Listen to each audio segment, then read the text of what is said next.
Hi, I'm Lisa Leiter. In Chicago Business Today, ethanol. Day 71 of the oil spill in the Gulf of Mexico. Ethanol makers are trying to use the disaster to press the federal government for more support.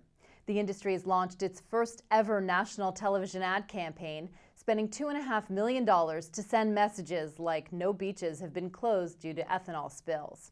The promotional blitz comes at a critical time. Overcapacity is driving down ethanol prices, which have lost about 20% since the end of last year.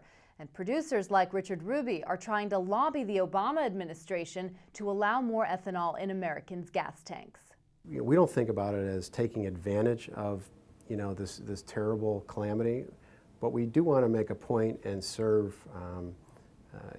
make sure everybody understands that there's an alternative to doing this, and the alternative is a clean, renewable fuel. We just want to get our point across that there are more options to use, and having a regulation in place that limits a clean, renewable fuel, we think is silly, and that by a stroke of a pen, we can basically substitute some of these deep water drilling platforms with a clean, renewable fuel alternative. It's actually close to market, obviously. Ruby and other Illinois ethanol makers have traveled to Washington to encourage lawmakers to lift the amount of ethanol that can be blended with gasoline, which currently stands at 10%.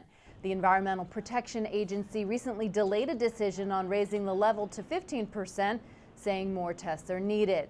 There are about 200 ethanol plants, mostly around the Midwest, where cornfields are plentiful, and supply is growing faster than demand. Right now, there are more than 14 billion gallons of available ethanol, with demand only at about 12 billion gallons. Archer Daniels Midland is opening its second plant in the past year, and Valero Energy also reopened some plants that were shut down.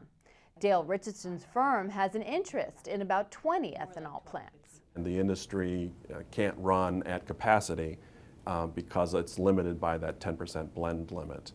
And so even though people, I think, look favorably on the industry, it's hard to make a new investment in it now because this conflict has to be resolved first.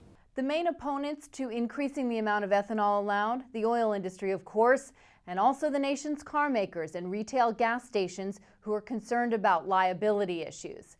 The EPA is not expected to make a decision on the issue until at least September. And that's this edition of Chicago Business Today. For more on this story, be sure to check out this week's print edition of Crain's or chicagobusiness.com. Thanks for watching. We'll see you tomorrow.